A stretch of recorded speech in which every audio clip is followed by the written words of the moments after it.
আল্লাহ, আমার সাথে যাকে দেখলে তুমি খুশি হবা, আমার সাথে যাকে দেখলে তুমি রব হিসেবে খুশি হবা, আল্লাহ তুমি আমাকে তাকে দান করো। আল্লাহ আমাকে এমন একজন জীবন সাথী দাও যার সাথে প্রতিদিন না হলেও মাঝে মধ্যে হলো গভীর রাতে ঘুমটা হারাম করে তোমার দরবারে তাহাজ্জুদের সিজদা দিতে পারবো। সুবহানাল্লাহ।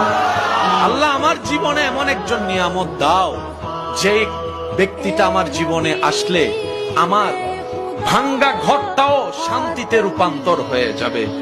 আল্লাহ আমার জীবনে এমন একজন সাথী দাও যেই সাথীর পেট থেকে, যার মাধ্যম থেকে আল্লাহ তোমার প্রিয় বান্দা আও ওয়ালাদিন সালিহিন ইয়াদউ লাহু এমন সন্তান দুনিয়াতে আসবে, এমন নেককার জীবন পার্টনার আমাকে দাও। বলেন সুবহান।